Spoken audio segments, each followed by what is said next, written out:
Hi everyone, welcome to the SmartCharts European session. Hope you are all well. Alright, so we come into the higher impact news announcements of the week, US Non-Farm Payrolls. So US Non-Farm Payroll released at 1:30 p.m. GMT. This is data from the Bureau of Labor Statistics showing the change in the number of employed people during the previous month, excluding the farming industry. Usually released on the first Friday after the month ends, and job creation is a leading indicator of consumer spending, which affects inflation, which is used by central banks to determine interest rate policy.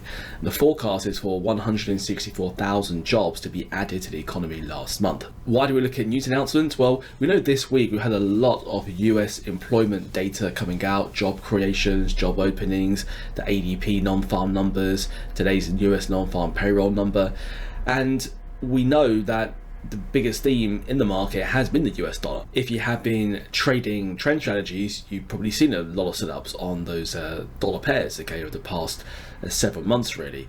So sometimes you are trading a big theme, you can have a lot of overexposure to one currency, which is okay because it's higher probability because there's a big theme behind the move. So you've got to be a little bit careful coming into a high impact news announcement just to make sure you don't have too many trades on that currency, just in case it's really volatile. You might get hit on all those currency pairs and take an unexpected large loss in a very short concentrated period of time, which can affect you mentally. Okay. The second reason is that we also look for any surprises. Okay, we know everything's already priced in from the work we do on day one of your trade certification Learn Forex program, but when there are some surprises and everyone catches off guard, this is what can lead to some bigger moves in the market. Sometimes it's just too volatile and not tradable, but then sometimes there are some opportunities around that. Okay, so in this instance, we'll just keep an eye out on the themes that are developing and always exercising proper sound risk management. You know, managing the risk on the account, managing the wins, the losses, you know, managing the mental capital as well, the emotions that come with winning and losing. And so it's a really important part of trading the financial markets consistently for a long period of time. Okay, staying in the game long enough, right, to build the skills, to build the confidence. So we know the US dollar has been pretty strong. In fact, if we go into Smart Charts and if we look at the Tools tab, so we know the US dollars has been really up here for quite some time. There were some times the US dollar was over here and pretty weak, and those were the phase 2 moves, and we said, well, okay, we'll look for continuation back for the US dollar to continue to strengthen, and that's actually been a theme this week. So we've had some, you know, good trend phase 1 moves there this week. So now we're coming into the end of the week, so we're going to be a little bit careful, okay, because we do have high impact news announcements, and non-farm payrolls can be quite volatile, and of course the US dollar affects, you know, the trend and movement of pretty much all other asset classes. So in this instance, I will be happy to continue to look for continuation opportunities on the US dollar, but I would also be on alert for any potential reversal opportunities as well. Okay, but because we've had a good week so far, even through the things that we've been looking at on these webinars, let alone all the other things that you have been doing through all the other webinars intraday, in this instance you may decide to lower your risk and protect some of the profits that you've already made. Or if you've had if you've not had a good week, okay, and you're sitting on a bit of a drawdown, then you might even sit out some of the news announcements, or again, you know, reduce the risk and make sure you don't dig yourself into a bigger hole. Maybe spend that time a little bit more seeing and reviewing your trading performance and what you could have done to improve. So again, you know, risk management here is going to be very, very important. All right, so there's a couple of things. So on the intraday charts for you fast time frame, lower time frame traders, of course we want to be, you know, pairing up the strong and weak currency pairs, because currencies are paired, they act like a seesaw. You want to be trying to buy the, you know, the strong currencies, sell the weak currencies, and just try and participate if the trend does continue. And for your medium to longer term traders, you might be looking at these currencies that have been really strong, really weak for some time, and maybe even start looking for some reversal opportunities. Okay, so if we actually go to the charts tab and if we go to the vol reversal, so we actually have been trading quite a few reversals in the US dollar on New Zealand against the US dollar here, in particular on the 4-hour chart, because we've had some nice range trades here that have been developing after this really sort of long-term trend. So remember, the market trends and then it ranges for a bit, then it trends, then it ranges for a bit, okay, then it trends, then it ranges for a bit, all right, then it trends and it ranges for a bit, okay. So this is most of the time why retail traders do struggle a lot, because maybe they just stick to the trend, which is completely fine. I work with many traders who do that, but of course the market doesn't always trend.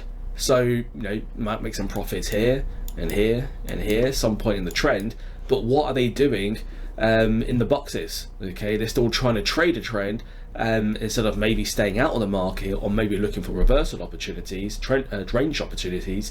So any profits they make in a trend, they're just giving them back now in a range. Okay, so this is where the patience comes into it, all right, or this is where the depth of your trading arsenal and strategies come into it, all right. And so we've been trading the range here quite a bit, and on the daily chart we're still in this range. It's a pretty small trading range here. I think we've got to be a little bit careful. I would be certainly lowering risk on something like this, because we're in a range, but volatility will probably kick into a higher gear around that news announcement. Okay, maybe it will break out the range outside to the downside, maybe to the upside, we don't know, but certainly we want to try to lower the risk there just in case. Okay, but we do have multiple bounces developing around this type of support level at the bottom of a trading range here. So SmartCharts helps us to kind of identify these opportunities on your vol reversal strategy, because your vol reversal strategy is one that utilizes these fractals, the red and green chevrons on the chart. Those aim to replicate the swing highs and swing lows of the market, and then SmartCharts will use them to help identify any exhaustion patterns, like double top, double bottom patterns developing in the market.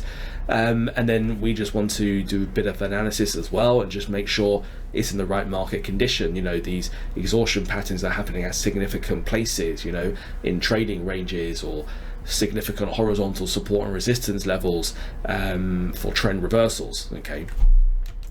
So the most important part here is, of course, risk management. Okay, and by clicking the up arrow, SmartCharts will populate an entry price at the blue dot, stop loss at the red dot, target the green dot, do all your percentage risk, reward to risk, currency conversion calculations. And for me, I like to keep the risk low when I'm trading sort of towards the end of the week, especially I'm trading a reversal opportunity, especially around some high impact news announcements. And SmartCharts makes this super easy, because let's say the risk percentage is 2%, I can just change that to 1, and it's already recalculated the stake per pip, the position size. Okay, I don't have to get the calculator out and get the start number crunching myself. Okay, great, saves me a lot of time. And then I like to set an expiry of a current bar close and decline or accept the trade at the bottom. And then basically what that means is if buyers turn up at the bottom of the range and get through the entry level, then that will trigger into a live open trade. Either it goes to the target level or it goes to the stop loss level. So either it's a winning trade or a losing trade. But if buyers don't turn up, then the pending trade will just expire. Didn't win, didn't lose, didn't cost anything. And if they don't turn up and we do break outside the range and maybe continue the trend, then we'll be trading the trend next week. All right, continuing trading the trend. Okay, but if it reverses, then we could be in for some reversal opportunities. So we'll keep an eye on that as well, because there are a lot of dollar pairs around that sort of reversal area, but you don't want to overexpose yourself. Okay, but in this instance, then we've got to make sure like if it does reverse, then we'll be looking for maybe a little bit more sort of a profit, so we'll be moving the target a bit more to the higher part of the range. Okay, typically we would look for reversion to the mean trading, sort of get the profit target in the middle of the range, but in this instance, because we're trading very strong currency and looking for a trend reversal, okay, if it works out we should get a bigger move, so I'm happy to go for a little bit of a bigger target there. Okay, all right, so let's see how that does develop. Again, I would say low risk, low frequency, manage the volatility, protect your mental capital, account capital early on in the month. All right, if it breaks out of a trend, we might get it breaks out the range, we might get really good trend opportunities next week. So there's plenty of opportunities coming out as the month unfolds. Okay, but for me, that's it for now. I'm going to wish you all the best for your trading, and I'll speak to you next time.